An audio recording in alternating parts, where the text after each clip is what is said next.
وما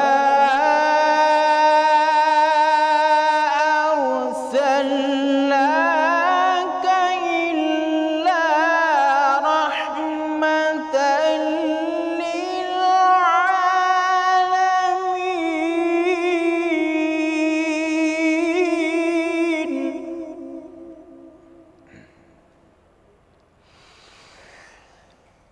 قل إنما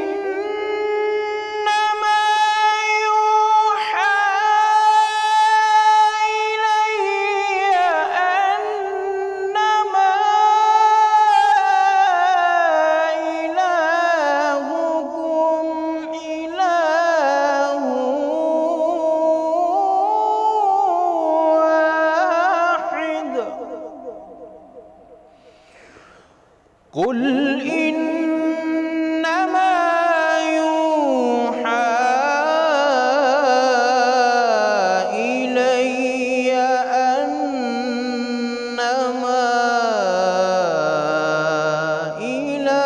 إلهكم إله واحد فهل أنتم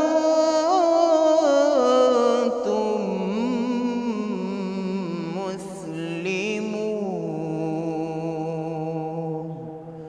صدق الله العظيم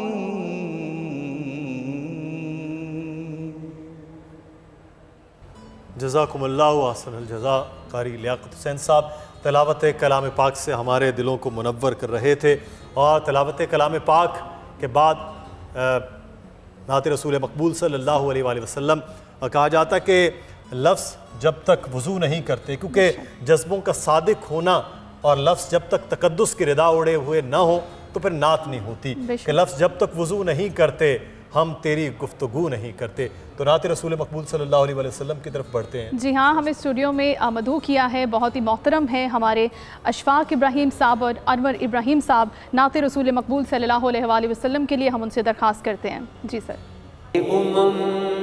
تم نے دیکھا ہے جہاں، بتلاؤ تو کیسے ہیں ہم؟ عرض کی جبریل نے اے شاہدی اے محترم، آپ سا کوئی مماثل ہی نہیں، رب کی قسم ہو الحبیب الذی ترجا شفاعتہ، هو الحبیب الذی ترجا شفاعتہ، لکل حول من الاحوال مقتحم، مولاي صل وسلم دائما ابدا على حبيبك خير الخلق كلهم۔ میرے مولا صدا تحیت و درود کے گجرے، اپنے محبوب پر جو ہے تیری تخلیق بہتری، اسی محبوب سے وابستہ امید شفاعت ہے، کہ ہر ہمت شکن مشکل میں جس نے دستگیری کی، نہ کوئی آپ جیسا تھا نہ کوئی آپ جیسا ہے، نہ کوئی آپ جیسا تھا نہ کوئی آپ جیسا ہے، کیونکہ تیرا مسند ناز ہے عرش بری، تیرا مسند ناز ہے عرش بری، تیرا محرم راز ہے روح امی، تو ہی سرور ہر دو جہاں ہے شاہ، تیرا مثل نہیں ہے خدا کی قسم، نہ کوئی آپ جیسا تھا نہ کوئی آپ جیسا ہے، نہ کوئی آپ جیسا تھا نہ نہ کوئی آپ جیسا ہے. یہی بولے سدرا والے چمنے جہاں کے تھالے. یہی بولے سدرا والے چمنے جہاں کے تھالے. سبھی میں نے چھان ڈالے تیرے پائے کا نہ پایا. تجھے یک نے یک بنایا, تجھے یک نے یک بنایا. نہ کوئی آپ جیسا تھا نہ کوئی آپ جیسا ہے. کوئی یوسف سے پوچھے مصطفیٰ کا حسن کیسا ہے. زمین و آسمان میں کوئی بھی مثال نہ ملی. مولایا صلی وسلم دائما ابدا علی حبیبک خیر الخلق کلہم. سبحان اللہ سبحان اللہ. بہت خوب قصیدہ بردہ شریف جو ہے وہ آج ہم نے اپنے پروگرام کے آغاز میں اور بہت ہی خوبصورت انداز میں ہمارے نعت خواں حضرات وہ پڑھ رہے تھے. تو میں چاہوں گا کہ آج اسی مناسبت سے جو ہے وہ جو آج کا دن ہے ربیع الاول کا, اسی مناسبت سے ایک اور نعت رسول مقبول صلی اللہ علیہ وسلم وہ پیش کی جائے. پے کرے دل ربا بن کے آیا,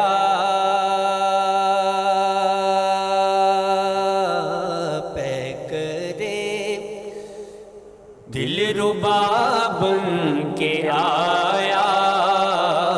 روح ارض و سما بن کے آیا. ہاں پے کرے دل ربا بن کے آیا. روح ارض و سما بن کے آیا. پے کرے دل ربا بن کے آیا.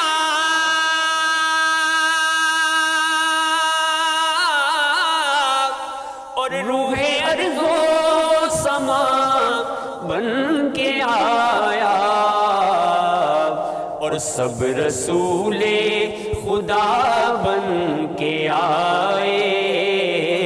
سب رسول خدا بن کے آئے. وہ حبیب خدا بن کے آئے. ہاں سب رسول خدا بن کے آئے. وہ حبیب خدا بن کے آیا. اور حضرت آمینہ کا دلارا اور وہ حلیمہ کی آنکھوں کا تارا. وہ حلیمہ کی آنکھوں کا تارا. اور وہ شکستہ دلوں کا سہارا. وہ شکستہ دلوں کا سہارا. بے کسوں کی دعا بن کے آیا. ہاں وہ شکستہ دلوں کا سہارا. بے کسوں کی دعا بن کے آیا. ہاں بے کسوں کی دعا بن کے آیا. اور دست قدرت نے ایسا سجایا کہ حسن تخلیق کو رشک آیا.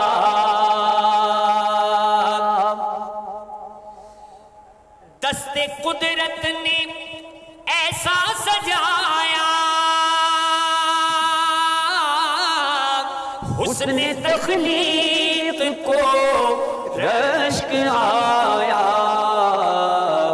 اور اس کا پایا کسی نے نہ پایا، اس کا پایا کسی نے نہ پایا، وہ خدا کی رضا بن کے آیا، ہاں اس کا پایا کسی نے نہ پایا، وہ خدا کی رضا بن کے آیا، ہاں سب رسول خدا بن کے آئے، وہ حبیب خدا بن کے آیا، ہاں وہ حبیب خدا بن کے آیا۔ بہت خوب، آج کے دن کی مناسبت سے جو کلام آپ نے آج پڑھا یقینی طور پر، اور جو ایک لفظ شائستہ کہ وہ صرف آج ہی کے، اور جو اس کا پایا کسی نے نہ پایا، کیا ایک دو لفظوں کے اندر بہت بڑی سی بات جو ہے وہ شاعر بیان کر رہا ہے۔ تو نعت رسول مقبول صلی اللہ علیہ وسلم آپ سن رہے تھے، جذبہ ایمانی اور زندہ ہوتا ہے، عشق رسول جو ہے وہ اور انسان کے اندر جو ہے وہ لاوے کی طرح اور آپ سمجھے کہ ابل رہا ہوتا ہے۔ تو علامہ صاحب بھی ہمارے ساتھ موجود ہیں، مفتیان کرام ہمارے ساتھ ہیں، ہم گفتگو کو اسی طرح جاری و ساری رکھے ہوئے ہیں۔ یہاں پر ہمیں ایک چھوٹا سا بریک لے لیتے ہیں جی، بریک کے بعد واپس آئیں گے، پھر مزید بات ہوگی۔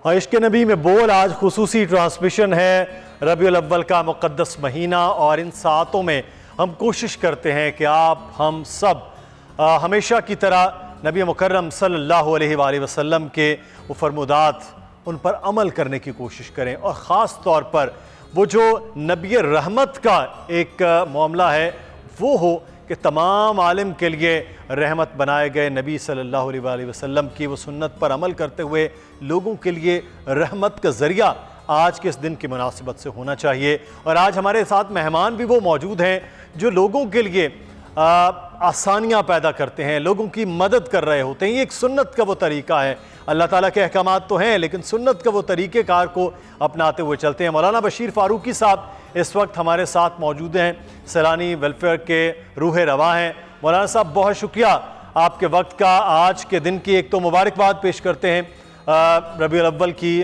اور آج میلاد النبی صلی اللہ علیہ وسلم کے حوالے سے۔ دوسرا یہ جو دن ہے مسلمانوں کے حوالے سے کہا جاتا ہے کہ جیسے عیدین ہماری خوشی کا، یہ بھی ایک عید ہے جس خوشی کے ساتھ منایا جائے۔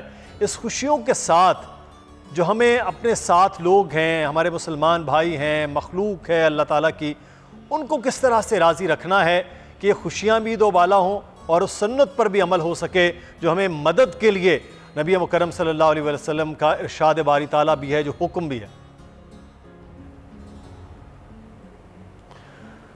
بسم اللہ الرحمن الرحیم، الحمدللہ رب العالمین۔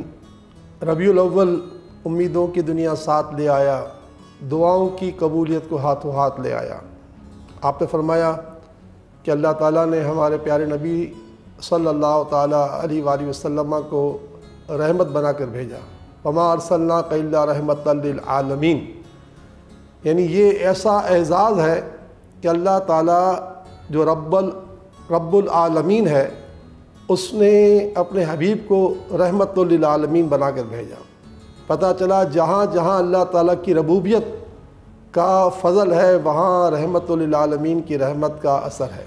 تو یہ بہت بڑا انعام ہے جو ہمارے پیارے آقا صلی اللہ تعالیٰ علیہ وسلم کو عطا ہوا، اور ساتھ ساتھ یہ بھی پتہ چلا کہ حضور صلی اللہ تعالیٰ وسلم کے صدقے طفیل اس امت کو بھی وہ شرف ملا جو پہلے کسی کو نہیں ملا۔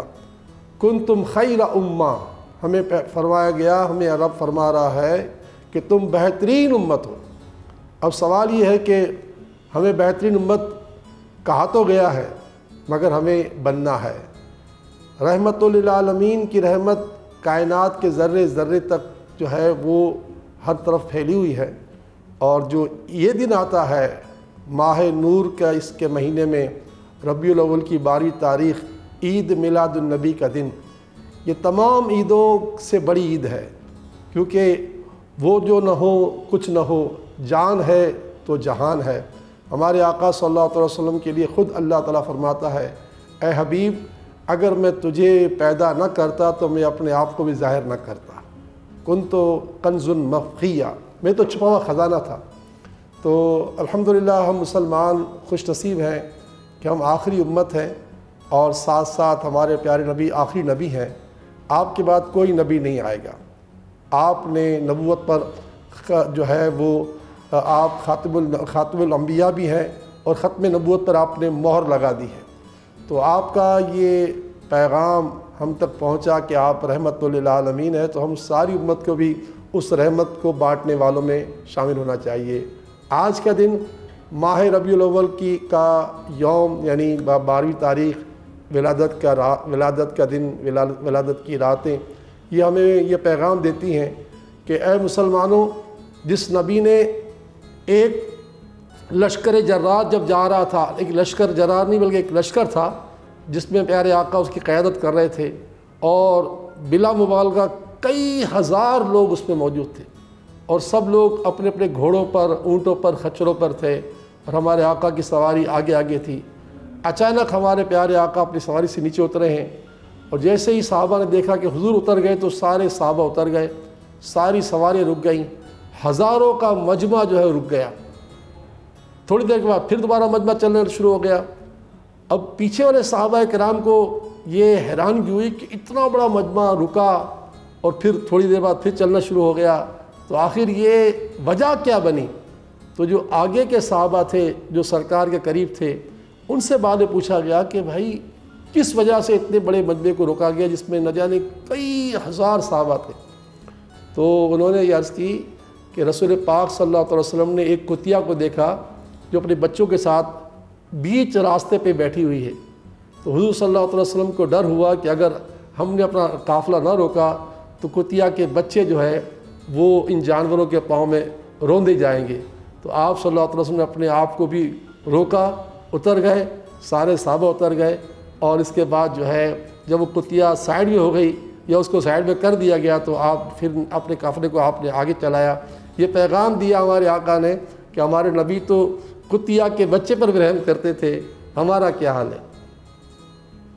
بالکل مولانا صاحب، یہ بڑا ایک خوبصورت پیغام جو آپ نے واقعے کی صورت میں بیان کیا ہے۔ اب اس کو اگر ہم انسانوں کے حوالے سے، جیسے آپ ایک بہت بڑا کام کر رہے ہیں ماشاءاللہ، اور اس کام میں ہم دیکھ رہے ہیں دن بدن سال بسال وہ چیزیں بڑھتی جا رہی ہیں، اس چیزوں کو کیسے ہم نے کنٹینیو کرنا ہے؟ یہ بھی ایک رحمت کا وہ ذریعہ ہے جو انسانوں کے ذریعے اللہ تعالیٰ وہ چلائے ہوئے ہے، جیسے آپ کام کرتے ہیں اور بھی کچھ ادارے اس حوالے سے کام کر رہے ہیں۔ تو آج کے دن کی مناسبت یہ بھی تو ہے کہ ہمیں اپنے ارد گرد کے لوگوں کو بھی جو ہے وہ اپنے ساتھ ملانا ہے، اور آج کل جو مشکل ایک وقت ہے، یہ شاید آپ کی زندگی، میری زندگی میں تو کم از کم اتنا مشکل وقت میں نے نہیں دیکھا، اور لوگ، میں اس میں برملا اظہار کرتا ہوں، آج آن ایئر لاکھوں کروڑوں لوگ دیکھ رہے ہیں کہ میں نے آپ ہی کے مختلف جو یہ دسترخوان ہے وہاں پہ یہ تعداد پچھلے 4-5 مہینوں میں 2 سے 3 گنا ہوتی بڑھتی دیکھی ہے۔ تو اس صورت میں آج کیا پیغام ہے لوگوں کے لیے کہ آج کا دن، آج کے مہینہ اور پورا سال ہم اس سنت پر بھی عمل کریں کہ وہ اپنے گھر میں 2 کھجور کے دانے بھی وہ نبی لوگوں میں تقسیم کر دے اور خود جو ہے وہ پانی کے ساتھ روزہ افطار کر لے؟ تو یہ تو ایک بہت بڑا اثار ہے، لیکن ہم کیا کر سکتے ہیں؟ نہیں، آپ نے بڑی اچھی بات کہی۔ ہمارے سامنے تو جو ہے نا رسول پاک صلی اللہ علیہ وسلم کا وہ گھرانہ یاد ہے جس میں حضرت سیدہ کائنات حضرت فاطمہ بھی ہیں، حضرت مولا علی مشکل کشا بھی ہیں، حسنین کریمین بھی ہیں۔ 3 دن تک روزہ رکھا ہے، اور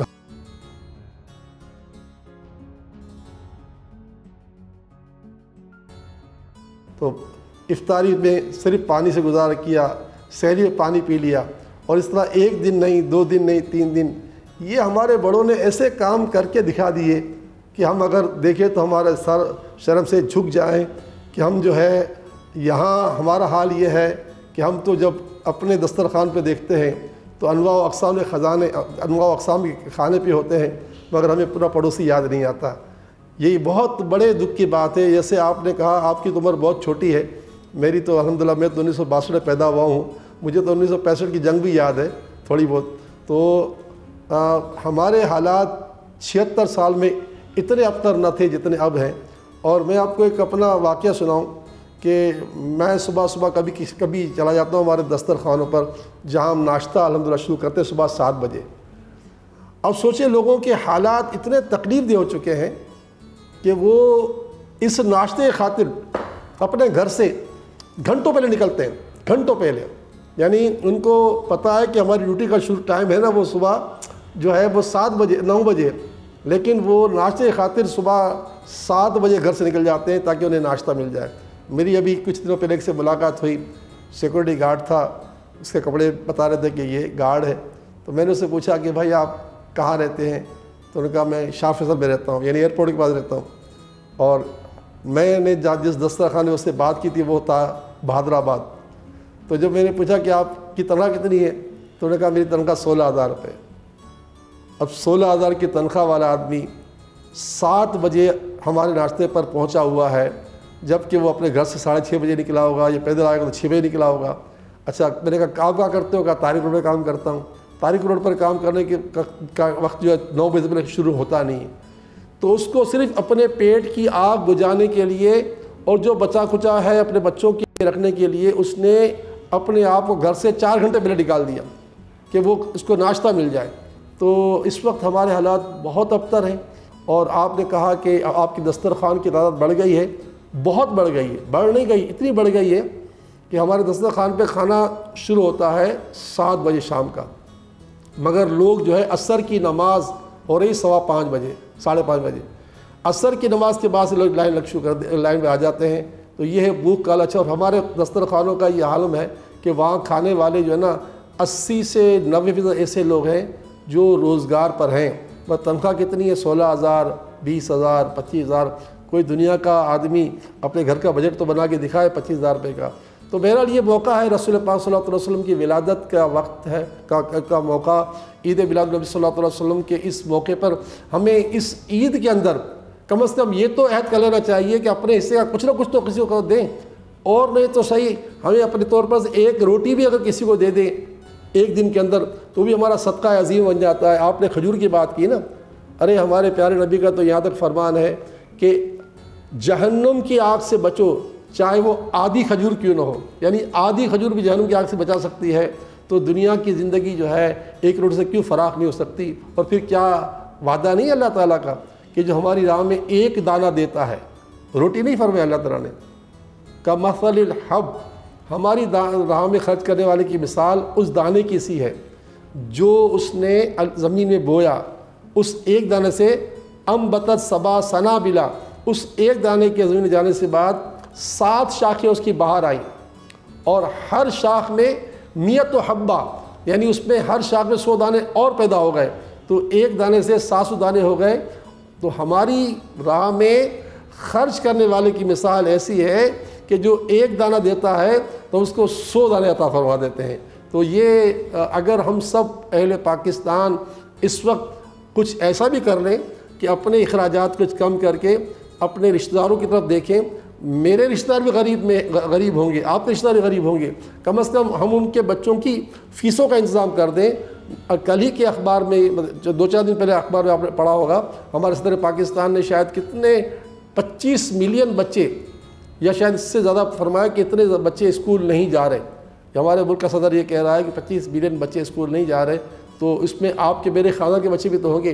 آئیے ہم میلاد کی ان خوشیوں میں کسی ایک بچے کو پڑھا لیں, کسی ایک بچے کو جاب پر اپنی دکان پہ رکھ لیں, یا کسی کو مطلب یہ نہیں کہ جاب پر لگوا دیں.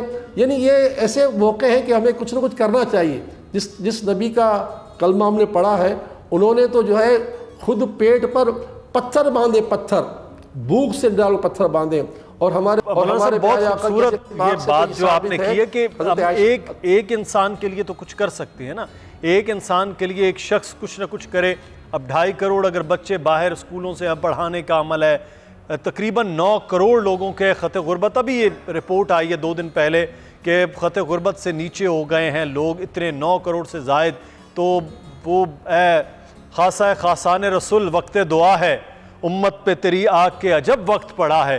تو یہ عجب وقت جو ہے اس کو نکالنے کے لیے بھی مسلمانوں کو اسوہ حسنہ پر عمل کرنا ہے، صحابہ کرام کی جو زندگیاں ہیں اس پر عمل ہے، اہل بیت کے جو طریقہ کار ہے اس پر عمل ہے کہ کوئی دسترخوان حضرت امام حسن جیسا ہو کہ وہاں پر جیسے آپ سیلانی پہ کھانا کھلا رہے ہیں، دیگر بہت سے لوگ کھانا کھلا رہے ہیں، لوگوں کی جاب کا کام کر رہے ہیں. تو آج کا دن اس مناسبت سے بھی ہونا چاہیے کہ ہم ہمیشہ میلاد النبی صلی اللہ علیہ وسلم مناتے ہیں، ذکر رسول کرتے ہیں، لیکن فکر رسول پر عمل کرنے کا دن بھی مولانا صاحب میرا خیال ہے یہ ہے. اس پہ ضرور آپ فرمائیے گا. دیکھیں سیرت رسول صلی اللہ علیہ وسلم کے بغیر زندگی نہیں بن سکتی. ہم دیکھتے ہیں کہ ہمارے پیارے نبی صلی اللہ تعالی وسلم نے جو ہے نا انسان کی خوبیاں بیان فرمائیں. جو فرمایا تم میں سے بہترین آدمی وہ ہے جو اپنی بیوی سے اچھا ہو. اب پتہ چلا کہ انسان جو ہے اگر اچھا بننا چاہتا ہے تو بیوی سے اچھا بن جائے. تو جو اپنے گھر میں اچھا ہوگا باہر بدجا اولا اچھا بن سکتا ہے. اسی طرح ہمارے نبی صلی اللہ تعالی وسلم نے فرمایا کہ جو میزان میں سب سے بھاری عمل ہوگا تمہارے نیکیوں کا وہ تمہارے اچھے اخلاق ہوں گے. تو ہم اپنے آپ کو یہ اس بات کے لیے تیار کریں کہ ہم رسول پاک کی سیرت پر عمل کریں. میرے آقا نے فرمایا تم میں سے وہ پہلوان نہیں ہے جو کسی کو پچھاڑ دے، بلکہ پہلوان تو وہ ہے جو کسی غصے میں آ کر غصہ پی جائے. تو سیرت رسول تو جناب ہمیں یہ سکھاتی ہے کہ ہمیں جو ہے اپنی زندگی میں اندر تبدیلی لانی ہوگی، اپنے اندر اخلاقیات کی جو چیزیں ہیں اس کو داخل کرنا ہوگا. اور ہمارے جیسے آپ نے فرمایا اہل بیت کا تذکرہ کیا، صحابہ کا تذکرہ کیا، صحابہ کرام علیہ رضوان کا یہ عالم تھا کہ ہمارے نبی کی کوئی بات سنتے تھے نا تو اس کو دل و جان سے گرا سے باندھ لیتے تھے اور عمل میں کبھی تاخیر نہیں کرتے تھے. حضرت ابو دردہ رضی اللہ تعالیٰ عنہ نے جب یہ حدیث پاک سنی، میرے آقا نے فرمایا کہ جب تمہیں غصہ آ جائے تو اگر تم کھڑے ہو تو بیٹھ جاؤ اور بیٹھے ہو تو لیٹ جاؤ، غصہ ختم ہو جائے گا. حضرت ابو دردہ رضی اللہ تعالیٰ عنہ کے پاس اونٹ تھے. آپ ایک حوض پر گئے اپنے اونٹوں کو پانی پلانے کے لیے. جب وہاں پہنچے تو وہاں اور لوگ بھی تھے. تو کچھ جلد باز لوگوں نے باری کا انتظار کیے بغیر، جیسے ہمارے یہاں بھی ہوتا ہے نا ابھی عید میلاد نبی صلی اللہ علیہ وسلم کے دن جو لوگ شرط پلا رہے ہوتے ہیں تو ہر آدمی چھینا جھپٹے میں لگ جاتا ہے. تو اپنی باری کو چھوڑ کر کسی کا حق مارنے کے لیے کچھ لوگ جو گوار لوگ بھی وہاں موجود تھے، انہوں نے جو ہے وہ ایسی جلد بازی کی کہ وہ حوض ٹوٹ گیا. اب اتنا جلیل القدر صحابی حضرت ابو دردہ رضی اللہ تعالیٰ عنہ وہ جو تھے کھڑے تھے وہ اس مٹی میں بیٹھ گئے. بعد میں لوگوں نے کہا کہ حضرت آپ کو اچانک کیا ہو گیا، مٹی بیٹھ گئے. تو آپ نے فرمایا کہ مجھے غصہ آیا تھا کہ یہ لوگ اتنے نادان ہیں، انہوں نے سب کا حق مار دیا. تو میرے نبی کا فرمان ہے کہ جب تمہیں غصہ آ جائے تو تم غصے میں آ کے آپے سے باہر مت ہو جاؤ بلکہ کھڑے ہو تو بیٹھ جاؤ. تو میرے نبی کی سنت ادا کرتے بیٹھ گیا، میرا غصہ ٹھنڈا پڑ گیا. تو جناب یہ ہے اخلاقیات ہمارے نبی کی طرف سے. بالکل یہ اخلاقیات کا درس ہو، سیرت کا ایک پہلو. یہ وہ دن آتے ہیں بالکل جن میں ہمیں احساس پیدا کیا جائے. بالکل مولانا صاحب، سیرت کا ایک پہلو جو ہے وہ نئی گرہیں کھولتا ہے زندگی کے کہ کس طرح سے انسان کو اپنی زندگی گزارنے کا ایک طریقہ اور سلیقہ سکھایا جا رہا ہے. بہت شکریہ مولانا بشیر فاروقی صاحب ہمارے ساتھ موجود تھے سیلانی ویلفیئر. اور ہم بات کر رہے ہیں اس وقت میلاد النبی صلی اللہ علیہ وآلہ وسلم کے حوالے سے کہ کس طرح سے آج کا دن نہ صرف مسلمانوں کے لیے عید کا دن، خوشی کا دن ہے، بلکہ آج تجدید عہد کا دن بھی ہے. کیونکہ اس وقت جو صورتحال ہے پوری امت مسلمہ کی اور خاص طور پر پاکستان کے مسلمانوں کی، یہاں کے رہنے والوں کے لیے، ان کے لیے کس طرح سے آسانیاں اور خوشیاں آگے پیدا کی جا سکتی ہیں.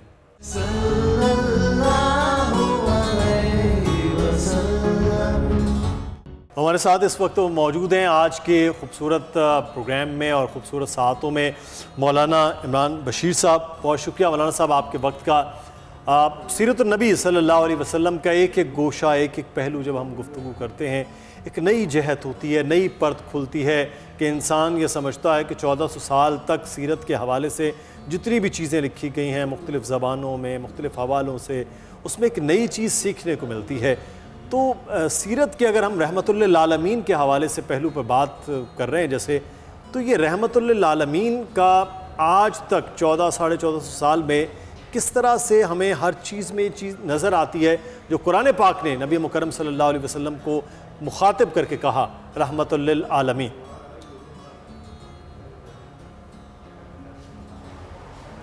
بسم اللہ الرحمن الرحیم نحمدہ و نصلی علی رسولہ الکریم۔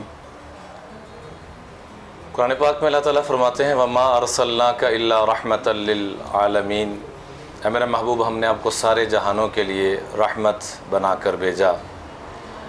آپ مکی زندگی اٹھا کر دیکھیں تو وہ بھی سراپا رحمت، مدنی زندگی اٹھا کے دیکھیں تو وہ بھی سراپا رحمت، بدر سے لے کر فتح مکہ تک آقا کریم صلی اللہ علیہ وآلہ وصحبہ وسلم کے یہ آنسوں کا صدقہ اور ان کے اخلاق کریمانہ کا صدقہ، ان کی جو رحمت والی صفت، آپ کو دو تین چھوٹے چھوٹے واقعات اس میں پیش کرنا چاہوں گا۔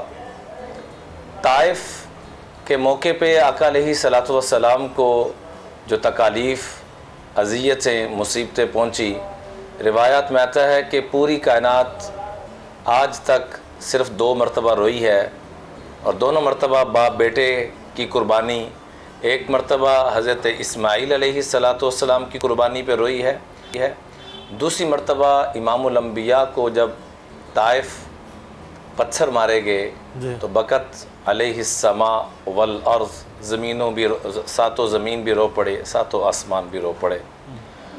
وہاں پر جو 3 سردار تھے ان میں سے عبد یا لیل ایک سردار ہیں جو فتح مکہ کے کچھ عرصے کے بعد آقا علیہ صلاۃ والسلام کے پاس آتے ہیں، اور سیدنا بلال رضی اللہ تعالیٰ عنہ آ کے پیش خدمت عرض کرتے ہیں کہ یا رسول اللہ، عبد یا لیل طائف سے تشریف لائے ہیں، مغیرہ بن شعبہ جو کہ طائف سے ہیں، آقا علیہ صلاۃ والسلام کے خادم خاص، وہ بھی ساتھ ہیں، اکٹھے حاضر ہوتے ہیں، حضرت بلال بھی، مغیرہ بن شعبہ بھی، اور آ کے عرض کرتے ہیں کہ اللہ کے رسول، طائف سے عبد یا لیل آیا ہے۔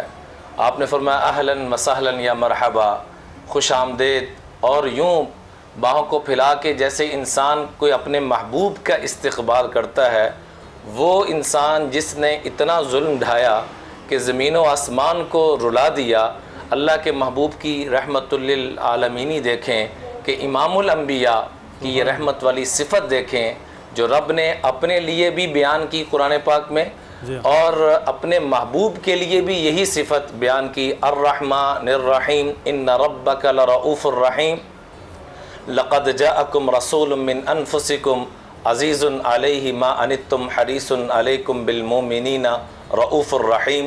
جیسے رب رؤوف الرحیم ہے، رب نے اپنے محبوب کو بھی رؤوف الرحیم بنا کر بھیجا۔ عبد یا لیل آتا ہے اور امام الانبیاء اپنی باہیں کھول کر استقبال کرتے ہیں۔ عام لوگوں کا اکرام، طعام، کھانا پینا دوسرے لوگوں کے ذمے لگایا جا رہا ہے، عبد یا لیل آتے ہیں تو اللہ کے محبوب فرماتے ہیں ان کا قیام بھی، ان کا طعام بھی میرے ذمے ہوگا۔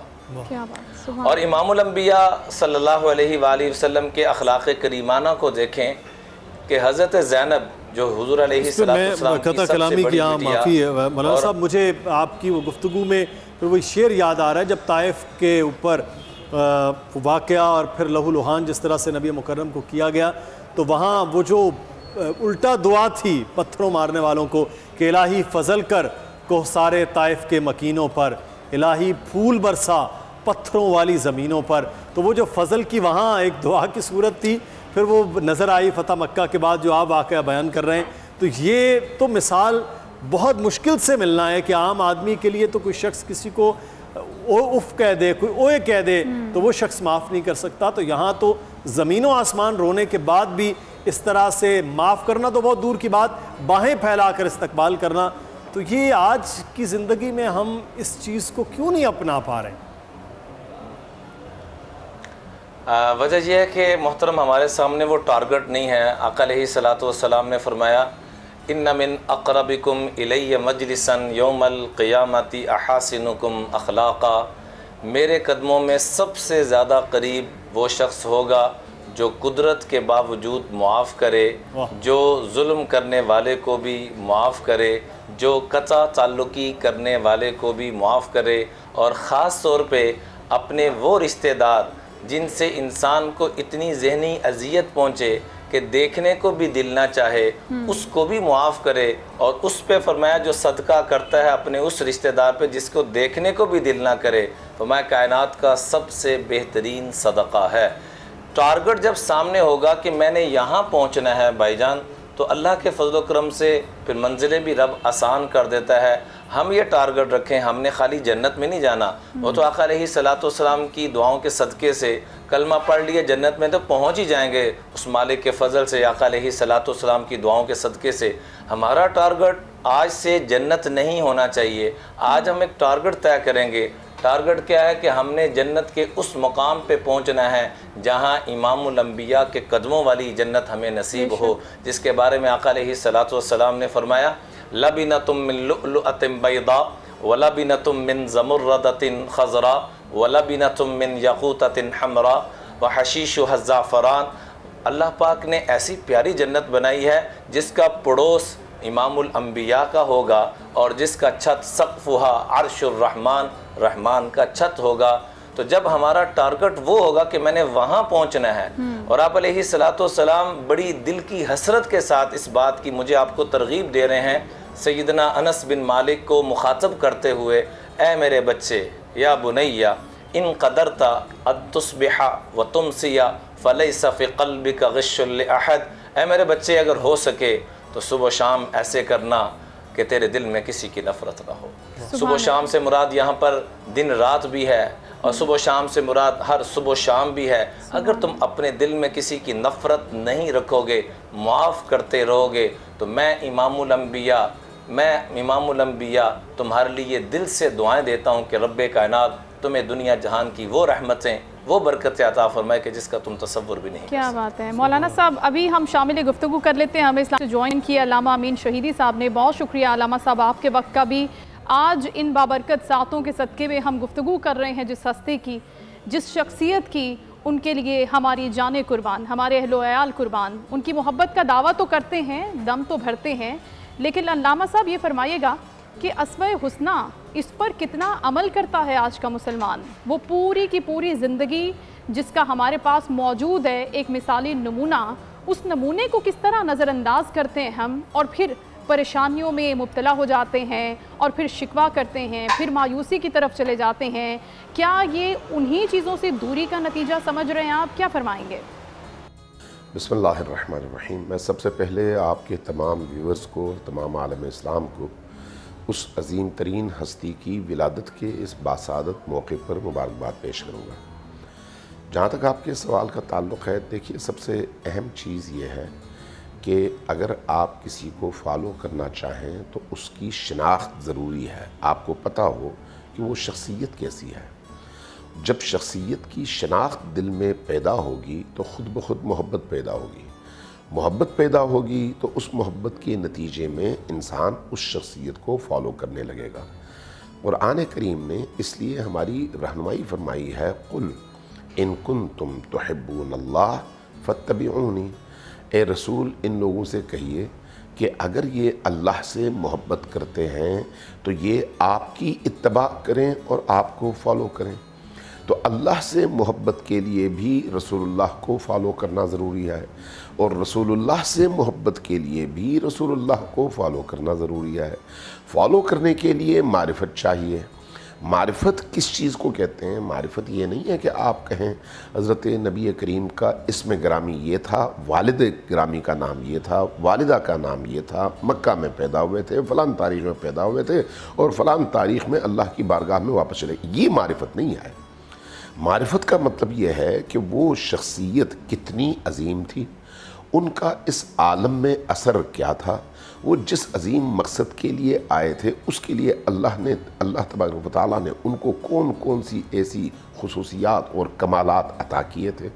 اب آپ جب ان کی ذات اور ان کی صفات کی معرفت حاصل کریں گے اور اپنے اندر اس معرفت کو محسوس کریں گے تو خود بخود آپ کے دل، آپ کے جذبات، آپ کی روح اس شخصیت کی طرف متوجہ ہوگی، اور جب متوجہ ہوگی تو جیسے جیسے آپ کا رخ ان کی طرف ہوگا ان کی کشش آپ کو اپنی طرف کھینچتی چلی جائے گی، یہاں تک کہ اس ذات گرامی کی شعاؤں میں آپ خود نہا رہے ہوں گے اور آپ خود نورانی ہو چکے ہوں گے۔ جب انسان اس شخصیت کی ذات کی شعاؤں اور نورانیت میں رنگ جاتا ہے تو پھر اس کے اعمال بھی اسی رنگ میں رنگ جاتے ہیں۔ لہٰذا اگر ان کو ہم صادق کہتے ہیں تو ان کی صداقت کا نور ہمیں اس طرح سے اپنی اس نورانیت میں رنگ سکے۔ اگر ان کو ہم امانت دار اور امین کہتے ہیں تو ان کی اس امانت کا نور، امانت داری کا نور، ان کی پاکیزگی کا نور، وہ نور ہمیں اپنی گرفت میں اس طرح سے لے لے کہ ہمارے وجود سے خیانت کے تمام جراثیم کو نکال کر پھینک دے، جھوٹ کے تمام جراثیم کو نکال کر پھینک دے۔ نبی کریم صلی اللہ علیہ وآلہ وسلم رحمت خدا کا دروازہ ہے۔ اللہ تبارک و تعالیٰ نے نبی کریم کو ابو القاسم کا خطاب دیا ہے۔ ابو القاسم کا مطلب تقسیم کرنے والا ہے۔ کیا چیز تقسیم کرنے والا؟ اللہ کی رحمتوں کو۔ اگر کائنات میں کوئی بھی چیز مخلوق کے درمیان تقسیم ہوتی ہے، مخلوق کی ضرورت کے مطابق تقسیم ہوتی ہے، چاہے وہ مخلوق انسان ہو، جنات ہوں، چرندے ہوں، پرندے ہوں، درندے ہوں، زمین ہو، آسمان ہو، جو بھی چیزیں ہوں، ان سب کو جو بھی فیض ملتا ہے وہ فیض نبی کریم صلی اللہ علیہ وآلہ وسلم کی ذات گرامی کے صدقے میں ملتا ہے اور ان کے ذریعے سے ملتا ہے۔ لہٰذا وہ رحمت خدا کا دروازہ ہے، وہ رحمت خدا کا معدن اور خزانہ ہے۔ اب اس خزانے اور اس معدن کی جب تک شناخت نہ ہو انسان کو تو انسان کیسے ان سے استفادہ کرے؟ آپ کو اگر کہا جائے فلان جگہ زمین کے نیچے ایک خزانہ ہے وہ نکال لو، تو جب تک آپ کو ایگزیکٹ جگہ کا پتہ نہ ہو اور آپ ایگزیکٹ جگہ جا کر مٹی کو الگ نہ کریں خزانے تک پہنچ نہیں سکتے۔ ایک عام مادی خزانے تک پہنچنے کے لیے بھی رستے کا اور اس خزانے کی موجود جگہ کا تعین اور اس تک پہنچنا ضروری ہے۔ نبی کریم اس پورے عالم کو اللہ کی رحمت پہنچاتے ہیں، اس لیے اللہ نے فرمایا وَمَا أَرْسَلْنَاكَ إِلَّا رَحْمَةً لِلْعَالَمِينَ۔ اس پورے عالم کو اگر اللہ کی رحمت ملتی ہے تو وہ اس ذات بابرکت کے طفیل ملتی ہے۔ تو اس شخصیت کی جب تک شناخت حاصل نہ ہو، اس شناخت میں معرفت نہ ہو، اس معرفت کی نورانیت میں ہم نہائیں نہیں، جو اس نورانیت سے ہم اپنے وجود کو پاکیزہ نہ کریں، اس وقت تک ہم اس اسوہ حسنہ پر نہ عمل کر سکتے ہیں اور نہ ان کے پیچھے چل سکتے ہیں۔ اس پاکیزہ ترین شخصیت کے پیچھے چلنے کے لیے آپ علامہ صاحب فرما رہے ہیں امین شہیدی صاحب، وہ معرفت کی جو آپ بات کر رہے ہیں، ایسا انسانوں کو لگتا ہے کہ یہ بہت مشکل سفر ہے کہ نبی مکرم نے جو فرمایا، جو دین ہمیں دیا اس پر چلیں گے تو مشکلات ہوں گی۔ انسان آج کے مادی دور کی اگر ہم بات کرتے ہیں 1400 سال بعد کی تو صورتحال قدرے مختلف لگتی ہے۔ کیا دین اسلام پر چلنا، نبی اکرم صلی اللہ علیہ وسلم کی تعلیمات کے اوپر عمل پیرا ہونا کیا بہت مشکل ہے، ہم کر نہیں پاتے ہیں اور آج ہم دور ہیں، تو کیا وجہ؟ مدثر بھائی آپ نے بڑا زبردست قسم کا سوال کیا ہے۔ دیکھیں، انسان اپنے اندر جھانک کر دیکھے، نبی سے پہلے، کتاب کے آنے سے پہلے خود انسان کیا ہے۔ آپ مجھے یہ بتائیں، کوئی انسان دہریہ ہو، خدا کا منکر ہو، رسول کا منکر ہو، ہندو ہو، سکھ ہو، مسیحی ہو، یہودی ہو، کچھ بھی ہو، ایتھسٹ ہو، کوئی ایسا انسان آپ کو دنیا میں ملتا ہے جو یہ کہے سچ کہنا بری بات ہے اور جھوٹ کہنا اچھی بات ہے؟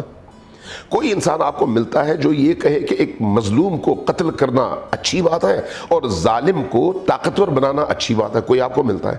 کوئی ایسا انسان ملتا ہے جو کہے چوری اچھی بات ہے، محنت کر کے کمانا بری بات ہے؟ کوئی انسان ایسا ملتا ہے جو آپ سے کہے کہ بدکاری اچھی بات ہے اور نیک کام کرنا بری بات ہے؟ ایسا کوئی نہیں ہے۔ کیوں ایسا ہے؟ اس لیے کہ انسان کی فطرت پاکیزہ ہے۔ فطرت اللہ التی فطر الناس علیہا، اللہ نے انسان کو اپنی فطرت پر پیدا کیا ہے۔ جب انسان کی فطرت سالم ہو تو وہ کبھی بھی ان چیزوں کو جو اس کے اندر موجود ویلیوز کے خلاف ہیں ان کو پسند نہیں کر سکتا۔ دین آتا ہے انسان کے اندر موجود ان فطری خصوصیات کو اجاگر کرنے کے لیے اور اس انسان کو اپنے اندر موجود فطری ان معارف کی طرف متوجہ کر کے اس پر چلانے کے لیے۔ لہٰذا ایک انسان اگر اپنی فطرت کے مطابق چلنا چاہتا ہے تو اس میں کون سی مشکل والی بات ہے؟ ہاں، جب وہ اس فطرت کے حدود کو پامال کرنا چاہتا ہے اور اس حدود کو پامال کرتے ہوئے اپنے مفاد کے لیے دوسرے انسان کو نقصان پہنچانا چاہتا ہے، اپنی روٹی کے لیے دوسرے کی روٹی کاٹنا چاہتا ہے، اپنے ایک پاؤ کے گوشت کے لیے دوسروں کے اونٹ کو مارنا چاہتا ہے، تو وہاں پر آ کے دین اس کو روکتا ہے اور کہتا ہے کہ یہ تمہاری فطرت نہیں ہے، یہ جبلت ہے، یہ حیوانیت ہے، حیوانیت سے نکلو اور اس فطرت کی طرف آؤ جو تمہاری فطرت ہے اور انسانی فطرت ہے۔ لہٰذا اللہ کے دین پر چلنا، اللہ کے رسول کی سیرت اور سیرت طیبہ پر چلنا دنیا کا سب سے زیادہ آسان کام ہے۔ اس کی وجہ یہ ہے کہ جو اطمینان، جو سکون، جو انسان کے تمام روح اور بدن کے تمام حصے جس چیز سے بڑے ریلیکس ہو جاتے ہیں وہ نبی کریم کی اتباع اور اللہ کی اطاعت ہے، اپنی فطرت کے عین مطابق چلنا ہے۔ لہٰذا دین پر چلنا نہ صرف مشکل نہیں ہے بلکہ روح انسانی کے اطمینان کا اور اس کے اضطراب کو ختم کرنے کا ذریعہ بھی ہے۔ سبحان اللہ، بے شک بے شک۔ علامہ عمران بشیر صاحب، ایک چیز یہاں پر جو گفتگو ابھی شہیدی صاحب نے فرمائی اسی سے ایک سوال نکل رہا ہے کہ ہمارے پاس کتاب ہدایت ہے، چلنا آسان ہے اس پر، نبی مکرم صلی اللہ علیہ وسلم کی ذات مبارکہ ہے، حدیث سے بتائے گئے اصول ہیں، تو پھر آج 1.5 ارب سے زائد مسلمان آج جہاں تھے وہاں نہیں ہیں، کیا وجہ ہے؟ کہ ہمارے پاس سب کچھ ہے، ایک ہوتا ہے نا کہ آپ کے پاس ایک طریقہ ہوتا ہے، ایک نظام ہوتا ہے، وہ سب کچھ ہے ہمارے پاس، تو پھر کیوں نہیں ہم وہاں ہیں جہاں ہمیں ہونا چاہیے تھا یا جہاں پر ہم تھے؟ بڑا خوبصورت آپ نے سوال کیا، اس میں ایک شعر پیش کروں گا۔ جی، جس طرح لب سے لب ملتے ہیں نام محمد کے سبب، کاش کہ ہم سب مل جائیں نام محمد کے سبب۔ سبحان اللہ۔ حضرت علی رضی اللہ تعالیٰ عنہ فرماتے ہیں الملک یبقى مع الکفر ولا یبقى مع الظلم، رب ظلم کے ساتھ کبھی نظام کو نہیں چلنے دے گا، کفر کو تو رب برداشت کر لے گا، کفر کا نظام چلنے دے گا لیکن ظلم کا نظام نہیں چلنے دے گا۔ اس لیے آقا علیہ السلام کی جو نسبت ہے جو قرآن پاک میں اللہ نے ہمیں عطا فرمائی، لَقَدْ كَانَ لَكُمْ فِي رَسُولِ اللَّهِ أُسْوَةٌ حَسَنَةٌ، 12 ربیع الاول کے موقع پہ ہم بازار بھی سجا لیتے ہیں، گلیاں بھی سجا لیتے ہیں، گھر بھی سجا لیتے ہیں، رب نے پوری کائنات کو سجایا۔ آقا علیہ السلام کی آمد کے متعلقہ پچھلی کتابوں میں البدایہ والنہایہ میں تاریخ کی بہت بڑی کتاب ہے، اس میں اللہ تعالیٰ خود فرما رہے ہیں کہ میں نے اس پوری کائنات کو سبزے کے ساتھ سرسبز مزین کر دیا اور ساری کائنات کو خوبصورت کر دیا۔ وجہ پوچھی گئی تو فرمایا اذ بعث فیہم رسولا، کیونکہ میں اپنا پیارا پیغمبر بھیج رہا ہوں، ایسا پیارا پیغمبر ابعثہ بشیرا ونذیرا لا یقول الخنا، کبھی وہ اونچی آواز سے بات نہیں کریں گے، افتح به اعینا عمیا وآذانا صما وقلوبا غلفا واہب له کل خلق کریم، جہاں انسانیت کے اخلاق کی انتہا ہوگی وہاں سے میرے مصطفیٰ کے اخلاق کی ابتدا ہوگی۔ یہی تو ہمارے لیے سعادت ہے کہ ہمارے نبی مکرم صلی اللہ علیہ وسلم کی یہ شخصیت ہے، لیکن معاملہ یہ ہے کہ اس پر عمل کرنے کی، جس آج ہم گفتگو میں بھی یہ کوشش کر رہے ہیں کہ اس میں عمل کرنے کی آج بھرپور صحیح اور کوشش کا دن ہے، اور آج سے عہد کا یہ دن ہے۔ میں بہت شکریہ ادا کروں گا علامہ عمران بشیر صاحب آپ کا، امین شہیدی صاحب آپ ہمارے ساتھ موجود تھے، آپ کا بھی بہت شکریہ۔ آج کا دن کی مناسبت اور عہد کا دن جیسے میں عرض کر رہا تھا شائستہ کہ آج صرف یہ کہ اس دن کو منانے کے ساتھ ساتھ اس دن پر اور اس دن کے مقصد پر عمل کرنا بھی وہ بہت ضروری ہے۔ بالکل، اس کی روح پر عمل کر کے یہاں پر اپنی زندگیوں کو کامیاب بنا سکتے ہیں، جس طرح مدثر بھی گفتگو کر رہے تھے اور ہمارے معزز مہمان بھی گفتگو کر رہے تھے کہ ہمیں اپنی زندگی میں چھوٹی چھوٹی چیزوں میں اگر ان کو فالو کریں گے تو ہی ہماری زندگی کامیاب بنے گی، تو ہی ہم پریشانیوں سے، اذیتوں سے چھٹکارا حاصل کر سکتے ہیں۔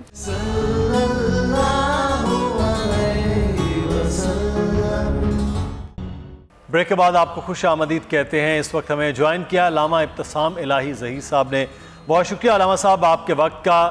آج کے دن کی مناسبت سے اگر ہم آپ سے کہیں کہ سیرت النبی صلی اللہ علیہ وسلم کی جو حقیقت ہے کس امر کا تقاضا کرتی ہے ہم سے؟ صلی اللہ رسول الکریم بسم اللہ الرحمن الرحیم۔ سیرت النبی صلی اللہ علیہ وسلم جو ہے ہم سے بہت سی اہم چیزوں کا تقاضا کرتی ہے۔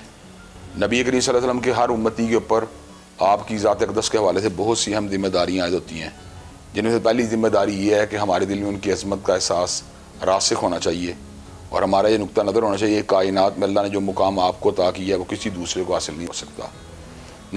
نمبر 2 بات یہ ہے کہ ہمیں آپ کی ذات اقدس کا والہانہ عقیدت ہونی چاہیے، اور کائنات کے اندر ہر محبت سے بڑھ کے آپ کی محبت ہونی چاہیے۔ بے شک۔ نمبر 3 آپ کی غیر مشروط اطاعت اور آپ کی ہر بات کے سامنے سر تسلیم کو ہمیں ہم کرنا چاہیے، اور زندگی کے ہر شعبے میں ہر فیکلٹی میں آپ کی ہر بات کو اپنے لیے حجت اور دلیل سمجھنا چاہیے۔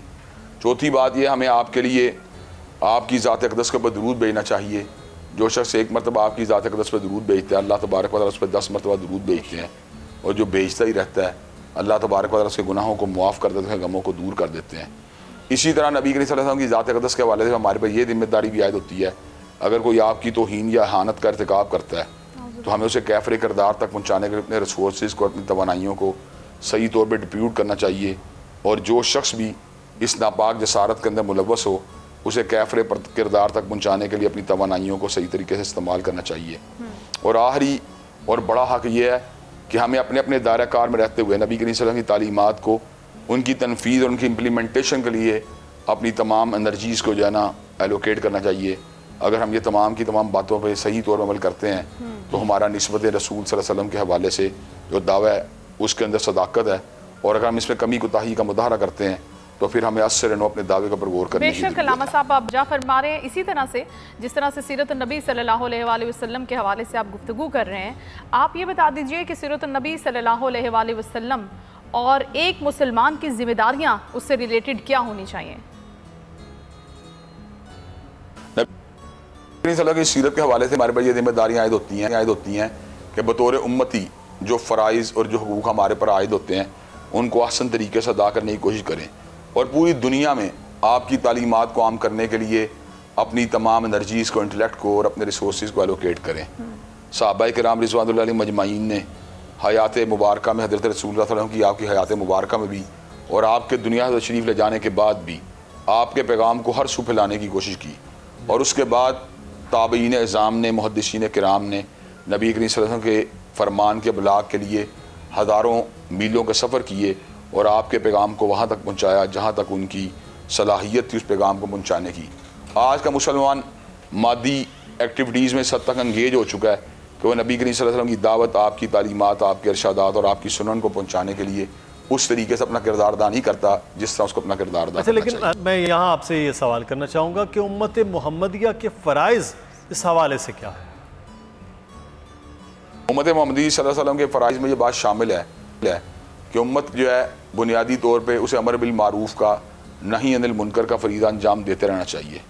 جب تک ہم امر بالمعروف و نہی عن المنکر کرتے رہیں گے اللہ تبارک و تعالیٰ کا فضل، اس کی تائید جو ہمارے شامل حال رہے گی، اور جس وقت ہم امر بالمعروف و نہی عن المنکر کرنا چھوڑ دیں گے اس وقت جو ایک امت وسط کی حیثیت سے اور خیر امت ہونے کی حیثیت سے جو ہمارے اوپر ذمہ داریاں عائد ہوتی ہیں، اگر ہم ان سے عہدہ برا نہیں ہوتے اور عمل بالمعروف و نہی عن المنکر کو اپنے اپنے دائرہ کار میں اس کے فروغ کے لیے کوشش نہیں کرتے، اپنی فیملی کو اور اپنے دوست احباب کو اور اس کے بعد عام انسانیت تک اللہ تعالیٰ کے دین کی دعوت کو، نبی کریم صلی اللہ علیہ وسلم کے پیغام کا بلاغ نہیں کرتے، سچی بات اپنی ذمہ داریوں کو ہم بے ادا شک علامہ صاحب، جس طرح سے آپ بات کر رہے ہیں سیرت النبی صلی اللہ علیہ وآلہ وسلم کی، اسے عام کرنے کی، اسے پریکٹس کرنے کی، لیکن وہ تمام اوصاف جو نبی کریم صلی اللہ علیہ وآلہ وسلم کی ذات اقدس میں بدرجہ اتم موجود تھے، چاہے ہم بات کریں صبر و برداشت کی، چاہے عفو درگزر کی، چاہے رواداری کی، یہ سارے کے سارے جو اوصاف ہیں یہ ہماری امت میں جو نبی کریم صلی اللہ علیہ وسلم کی امت ہے، ہم مسلمان ہیں، ہم میں تو یہ نظر نہیں آتے۔ آپ کو کیا لگتا ہے کیا وجہ ہے کہ یہ کہاں چلے گئے ہیں؟ امت میں اوصاف کیوں نہیں ہیں؟ یہ میں یہ بات سمجھتا ہوں کہ یہ جس وقت نبی کریم صلی اللہ علیہ وسلم کائنات میں جلوہ فروز ہوئے تو اس وقت مسلمانوں کے عروج کا دور تھا، آپ نے اس عروج کے دور کے اندر بھی عفو و درگزر کے راستے کو اختیار کیا، محبت کے، شفقت کے، نرمی کے راستے کو اختیار کیا۔ اعدائے دین اور مسلمانوں کے دشمنان نے جب اسلام کو قبول کیا تو ان کے تمام اس حوالے سے جو مادی کی غلطیاں تھیں کوتاہیاں تھیں ان کو بالکل نظر انداز کر دیا گیا۔ اللہ تعالیٰ کے نبی کریم صلی اللہ علیہ وسلم نے لا تثریب علیکم اليوم کا پیغام دیا کہ آپ کے لیے آج کھلی معافی ہے، اور اس موقع پہ بڑے بڑے ایسے لوگ بھی تھے کہ جن کی شکاوت اپنی تمام کی تمام حدود کو جو تھا پہنچ چکی تھی، آخری حد کو پہنچ چکی تھی، لیکن ان کے لیے بھی نرمی کا، پیار کا، محبت کا، عفو و درگزر کا پیغام دیا گیا۔ لیکن آج ہم محسوس کرتے ہیں کہ اگرچہ امت زوال اور اپنی مادی اعتبار سے بھی، سیاسی اعتبار سے بھی، علمی اعتبار سے زوال کا شکار ہے، لیکن نہ جانے ہمارے اندر کیوں ایک ایروگنس آ چکی ہے، ہمارے اندر نہ جانے کیوں ایک غرور، فخر اور تکبر آ چکا ہے۔ ہمارے پاس تھوڑا سا علم ہو، ہمارے پاس تھوڑا سا مال ہو، ہمارا تھوڑا سرمایہ ہو، تھوڑا سا عہدہ ہو، تو ہم اپنے آپے سے باہر ہو جاتے ہیں اور نبی کریم صلی اللہ علیہ وسلم کے جو اسوہ کامل ہے اس کو بالکل نظر انداز کر دیتے ہیں۔ آج حالت یہ ہو چکی ہے کہ دور کی کیا بات کی جائے، ایک گھر میں رہتے ہوئے شوہر اپنی بیوی کے بارے میں نرمی اختیار کرنے پہ تیار نہیں، بیوی شوہر کے بارے میں نرم رویہ اختیار کرنے پہ تیار نہیں، بھائی بہن کے بارے میں، بہن بھائی کے بارے میں جو ہے فلیکسیبلٹی کو جو ہے اختیار کرنے پہ تیار نہیں۔ جب تک ہم اپنے رویوں پہ نظر ثانی نہیں کریں گے اور نبی کریم صلی اللہ علیہ وسلم کی تعلیمات جو ہے اس سے رہنمائی حاصل کرتے اپنے آپ کو ایک عاجز، ایک انکساری والا انسان اور ایک نرمی والا انسان بنانے کی کوشش نہیں کریں گے، سچی بات یہ ہے کہ ہم نبی کریم صلی اللہ علیہ وسلم کے اسوے کے ساتھ وابستگی کا دعویٰ تو کر سکتے ہیں، لیکن پریکٹیکلی جو ہے نا اس دعوے کو جو ہے نا ہم پروو نہیں کر سکتے۔ عید میلاد النبی صلی اللہ علیہ وسلم کے حوالے سے ہم گفتگو کر رہے ہیں۔ ہمیں جوائن کیا اس وقت مفتی طارق مسعود صاحب نے، عالم دین ہے، اسکالر ہے۔ بہت شکریہ مفتی طارق مسعود صاحب آپ کے وقت کا۔ جب بھی آج کے یہ دن ہوتا ہے ہم سیرت کے حوالے سے، سیرت کے پہلو پر بات کر رہے ہوتے ہیں۔ سیرت النبی صلی اللہ علیہ وسلم کے ہر پہلو سے لوگ اب جو ہے وہ روشناس ہیں، پڑھائی جاتی ہے اسکولوں میں، کالجز میں، مدارس میں، ٹیلی ویژن پہ بات ہوتی ہے، آپ جیسے علماء کرام خطبات میں بتا رہے ہوتے ہیں، لیکن یہ جو سیرت کے پہلو ہیں، ہر پہلو وہ اپنی زندگی میں ہم لاگو کیوں نہیں کر پاتے ہیں، بالکل الگ رکھتے، سمجھتے ہیں کہ یہ مشکل سا کام ہے، ہم اس کو اپنا کیوں نہیں رہے ہوتے؟ السلام علیکم جی، اللہ تعالیٰ آپ کو جزائے خیر دے۔ آپ نے سیرت کے حوالے سے میرا پیغام دنیا تک پہنچانے کے لیے اپنے چینل پہ آنے کا مجھے موقع دیا، بہت شکریہ آپ کا۔ میں ڈائریکٹ آپ کے سوال کی طرف آتا ہوں۔ سیرت النبی کے پہلو سے ہم سب روشناس ہیں، لیکن اس پہلو کو زندگیوں میں اس طرح اپناتے نہیں ہیں۔ یہ تو سبھی کا دکھڑا ہے، سبھی کا رونا ہے۔ ایک شاعر نے بڑی پیاری بات کہی تھی، شرط ایمان مصطفیٰ سے والہانہ پیار ہے، شرط ایمان مصطفیٰ سے والہانہ پیار ہے، پیار لیکن پیروی ہے، پیروی دشوار ہے۔ یعنی اللہ کے نبی صلی اللہ علیہ وسلم سے ایمان، آپ صلی اللہ علیہ وسلم سے محبت جو ہے نا ہمارے ایمان کی شرط اور جزو ہے، لیکن محبت کہتے کس کو ہیں؟ محبت پیروی کو کہتے ہیں، اور پیروی دشوار ہے تو وہ ہم کرتے نہیں ہیں، تو ویسے زبانی محبت کے دعوے ہم کرتے رہتے ہیں۔ تو ہمیں اس کے لیے کیا کرنا چاہیے؟ پہلی بات یہ کہ جتنے بھی مسجدوں میں واعظ ہیں، خطیب ہیں، جن کو لوگ سننے کے لیے آتے ہیں، سیرت کے مختلف پہلوؤں کو بھی سنتے ہیں اور مختلف علمی باتیں بھی سیکھتے ہیں، تو میں سمجھتا ہوں ہمارے مذہبی طبقے کی سب سے پہلی ذمہ داری ہے کہ وہ اس پہلو کو اجاگر کرے کہ صحابہ کرام نے رسول اللہ صلی اللہ علیہ وسلم کی تعلیمات کو فوکس کیا ہے، تعلیمات پر عمل کیا ہے۔ ایک صحابیہ کو پتہ چلا کہ نبی نے حکم دیا، پردے کی آیتیں نازل ہو گئی ہیں، تو وہیں بیٹھ گئیں اپنی جگہ پہ کہ میں اب بغیر چادر کے آگے نہیں جا سکتی۔ عبداللہ بن مسعود رضی اللہ تعالی عنہ خطبہ سن رہے ہیں اور آپ تک آواز پہنچی کہ بیٹھ جاؤ، تو آپ مسجد کے باہر ابھی اندر پہنچے نہیں تھے، وہیں بیٹھ گئے۔ تو ایک طرف تو ہمیں ملتا ہے کہ صحابہ کرام میں ایسی حرص تھی کہ وہ اپنی گردنیں کٹانے کے لیے تیار ہو گئے، وہ پیغمبر صلی اللہ علیہ وسلم کے ایک ایک حکم پہ جان قربان کرنے کے لیے تیار ہو گئے۔ آج ہم سے نماز نہیں پڑھی جاتی، ہم سے روزہ نہیں رکھا جاتا، ہم سے اپنے اخلاق کو درست نہیں کیا جاتا۔ ہمارے پیغمبر صلی اللہ علیہ وسلم کی سیرت کا سب سے اہم پہلو تو آپ کے اخلاق تھے، اور میں سمجھتا ہوں ہم اس معیار پہ نہیں اترتے، اور میں خود بھی اپنے آپ کو بھی اس میں داخل کرتا ہوں۔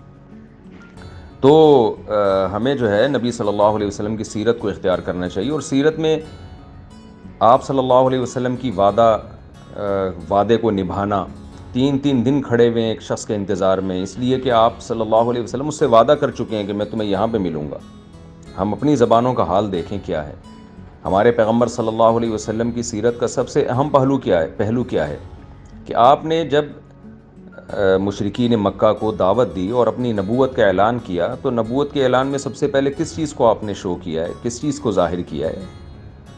لوگوں سے پوچھا، لوگ یعنی اپنا پہلے صادق اور امین ہونا آپ نے ثابت کیا ہے کہ میں صادق بھی ہوں اور امین بھی. لوگوں نے اقرار کیا کہ آپ صادق بھی ہیں اور امین بھی ہیں.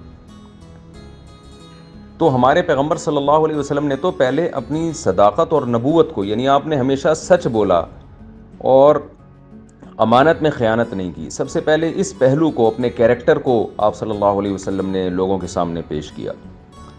اس کے بعد آپ نے نبوت کا دعویٰ کیا ہے. اور مفتی صاحب، آپ سے ہم یہ بھی جاننا چاہتے ہیں کہ جس طرح سے ہم سیرت النبی کے ڈیفرنٹ پہلوؤں کی بات کریں، مدثر نے بھی جیسے ذکر کیا کہ اتنا مشکل ہو جاتا ہے اس کو امپلیمنٹ کرنا اپنی ڈیلی لائف پر، تو نبی اکرم صلی اللہ علیہ وآلہ وسلم کی زندگی سے ہمیں اپنی آئلی زندگی میں، اپنی نجی زندگی کو خوبصورت بنانے کے حوالے سے، اسے بیلنس رکھنے کے حوالے سے کیا پیغام ملتا ہے جو ہمیں عام کرنے کی ضرورت ہے، جسے خود ہمیں اپنی لائف میں لاگو کرنے کی، فالو کرنے کی ضرورت ہے؟ جی، بڑے اچھے پوائنٹ کی طرف آپ نے اشارہ کیا. صبر و تحمل کا مظاہرہ کریں جو آج کل نظر نہیں آ رہا. دیکھیں، وہ نظر اس لیے نہیں آ رہا کہ ہم نے سیرت کے اس پہلو کو ہی نظر انداز کر دیا ہے. سیرت، ہم نبی صلی اللہ علیہ وسلم کے حسن و جمال کو بیان کرتے ہیں، سیرت میں ہم یقیناً بیان کرنا چاہیے، پیغمبر سے محبت کا تقاضا ہے. ہم سید الانبیاء صلی اللہ علیہ وسلم کی عبادت کو بیان کرتے ہیں، یقیناً بیان کرنا چاہیے. ہم سید الانبیاء صلی اللہ علیہ وسلم کے جہاد کے واقعات کو بیان کرتے ہیں، یقیناً بیان کرنا چاہیے. لیکن نبی صلی اللہ علیہ وسلم کی سیرت کا جو سب سے اہم پہلو کہ ہر واقعہ میں آپ نے انتہائی دانش مندی سے کام لیا، جذباتیت سے کام نہیں لیا. یعنی آپ یہ دیکھیے کہ نبی صلی اللہ علیہ وسلم کی جنگوں کو ہم دیکھ لیں، اس میں کتنے تدبر، تحمل، مشوروں کے بعد آپ نے فیصلے کیے. کہیں کوئی جذباتی بیان نہیں ملتا کہ توڑ دو، پھوڑ دو، کاٹ دو، مار دو، یوں کر دو، یہ نہیں ملتا. ہمارے نبی صلی اللہ علیہ وسلم کو جب کوئی ایسے صحابی نظر آتے تھے کہ جن کے اندر برداشت ہوتی، تحمل ہوتا، تو آپ ان کے چہرے پہ ان کی تعریف کرتے. حالانکہ آپ صلی اللہ علیہ وسلم نے خود ہی چہرے پہ تعریف کرنے سے منع فرمایا ہے. لیکن بعض صحابہ میں یہ صفت تھی کہ ان میں کوئی خاص کوالٹی ہوتی تو آپ ان کے چہرے پہ خود تعریف کرتے، ان کو اپریشیٹ کرنے کے لیے، اور یہ بتانے کے لیے کہ بعض چیزیں ایسی ہوتی ہیں کہ چہرے پہ تعریف کرنا اگرچہ برا ہے، ناپسندیدہ عمل ہے، لیکن بعض کوالٹی ایسی ہوتی ہیں کہ ان میں وہ اگر کسی میں پائی جائیں تو ان کے منہ پہ بھی ان کی تعریف کی جا سکتی ہے. تو وہ کون سی کوالٹیز ہیں؟ وہ ہے الحلم والاناہ. حلم کا مطلب ہوتا ہے برداشت، انات کا مطلب جلد بازی سے کام نہ لینا کسی بھی فیصلے میں، ہلڑ بازی اور یوں کر دو، اور جیسے آج کل چل رہا ہے. تو ایک صحابی کو نبی صلی اللہ علیہ وسلم نے فرمایا، ان فیک خصلتین یحبہم اللہ ورسولہ، الحلم والاناہ. صحابی رسول کے سامنے آپ نے فرمایا کہ تمہارے اندر دو خصلتیں، دو خوبیاں ایسی ہیں جو اللہ اور اس کے رسول کو بہت پسند ہیں. ایک، تمہارے اندر برداشت بہت ہے. نمبر دو، تمہارے اندر انا ہے. انا ایک تو ہوتا ہے نا اردو میں انا، جو بڑائی، وہ والا انا نہیں، یہ وہ انا ہے جس کے آخر میں گولتا ہوتی ہے. انا، تمہارے اندر جلد بازی نہیں ہے، جس کو ہم میچورٹی سے تعبیر کرتے ہیں آج کی زبان میں، سنجیدگی سے تعبیر کرتے ہیں. فوراً فیصلے نہیں کرتے، سوچتے ہو، تمام پہلوؤں پہ غور کرتے ہو کہ اگر ہم کوئی ایسی بات کریں گے اس کے سائیڈ ایفیکٹ کیا ہوں گے، ہم کوئی ایسا فیصلہ کریں گے تو ایسا نہ ہو کہ اس کے کوئی غلط پہلو بھی نکلتے ہیں اس میں. تو ایک تو برداشت سے کام لیتے ہو، دوسرا جلد بازی سے کام نہیں لیتے. میں سمجھتا ہوں ہماری قوم میں اور شاید ہمارے بعض مذہبی طبقوں میں بھی یہ چیز ہے کہ نہ بردباری ہے اور نہ برداشت ہے. تو یہ چیز شاید ہمیں مذہبی اسکالرز میں بھی نظر آتی ہے، سب کی بات نہیں کر رہا، اچھے برے ہر جگہ ہوتے ہیں، لیکن ہمیں یہ چیزیں مذہبی اسکالرز میں بھی، بعض مذہبی اسکالرز میں بھی نظر آتی ہیں کہ جلد بازی بہت ہے اور ہلڑ بازی بہت ہے، اور عوام میں بھی بہت زیادہ ہے یہ عدم برداشت. آپ اپنے قد سے زیادہ اونچی باتیں کرنا شروع کر دیتے ہیں، اور آپ اپنی حیثیت سے زیادہ بڑی باتیں کرنا شروع کر دیتے ہیں. تو ہم تو دیکھتے ہیں رسول اللہ صلی اللہ علیہ وسلم کی سیرت میں برداشت نظر آتی ہے. صلح حدیبیہ میں دیکھ لیں، آپ صلی اللہ علیہ وسلم کے پاس 1400 صحابہ تھے، دشمن بہت طاقتور تھا، اور وہ 1400 صحابہ موت پر بیعت کر چکے تھے کہ ہم اس وقت تک لڑیں گے جب تک شہید نہیں ہو جاتے. اور یقیناً صحابہ کرام مخلص تھے. آپ صلی اللہ علیہ وسلم کو معلوم تھا کہ انہوں نے جو بیعت کی ہے یہ اس پہ ڈٹے رہیں گے, لیکن پھر بھی آپ نے جنگ کو ٹالا. وجہ اس کی یہ تھی کہ اگر جنگ ہو جاتی, بالفرض یہ 1400 صحابہ شہید ہو جاتے, تو کتنا بڑا عالم اسلام کا نقصان ہوتا. تو صحابہ کے اس جذبات کے ہوتے ہوئے بھی آپ صلی اللہ علیہ وسلم نے غیر مسلموں کی شرطیں مانی ہیں تاکہ جنگ کو ٹالا جائے, اور اپنے یہ جو سرمایہ ہے جو اتنی محنت سے آپ صلی اللہ علیہ وسلم نے تیار کیا ہے, اور اتنا جان دینے والا سرمایہ, تو اس کی حفاظت بھی نبی صلی اللہ علیہ وسلم نے ان کی حفاظت کے پہلو کو بھی سامنے رکھا ہے کہ ان کو پہلے بچایا جائے. اگر انہی کو جنگ میں یہ سب کو میں نے لڑوا دیا اور یہ سارے شہید ہو گئے, تو یہ مخلص ساتھی مجھے ان سے ہاتھ دھونے پڑیں گے. تو کیوں نہ اس کریم کو جو میں نے تیار کی اس کو بچایا جائے, اور ہم زبانی تبلیغ پر ابھی محنت کریں اور کچھ وقت کے لیے جنگ کو ہم ٹال دیں. اس کے بعد پھر آپ صلی اللہ علیہ وسلم کے پاس 10,000 کا لشکر تیار ہوا, اور پھر اس لشکر نے مکہ پہ حملہ کیا اور فتح اللہ نے نصیب کی. تو ہم دیکھ رہے ہیں نبی صلی اللہ علیہ وسلم کے تمام فیصلے گراؤنڈ ریئلٹی کو سامنے رکھے ہوتے تھے, اور اس میں برداشت تھی, اس میں تحمل تھا. لیکن آج شاید ہم اس پہلو کو بہت زیادہ نظر انداز کر چکے ہیں, اور ہمارے ہاں ہر سطح پہ یہ عدم برداشت نظر آتی ہے.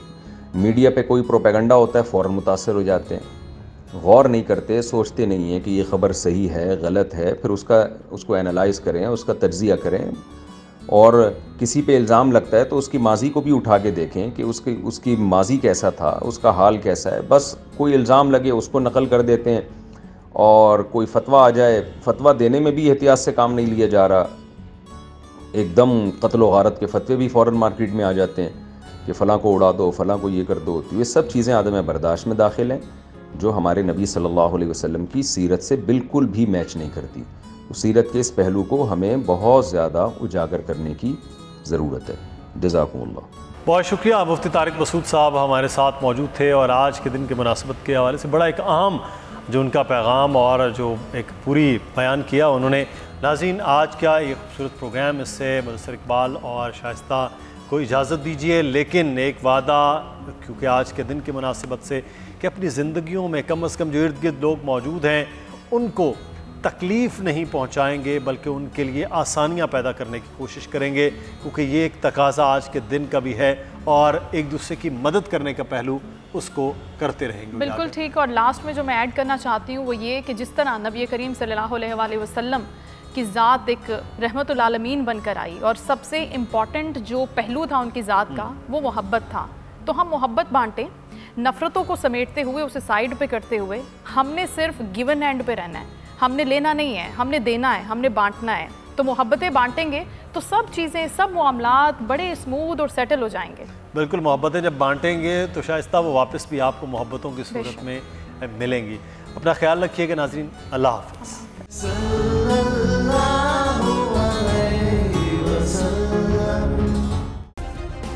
سبسکرائب کریں اور بیل دبائیں تاکہ کوئی خبر رہ نہ جائے.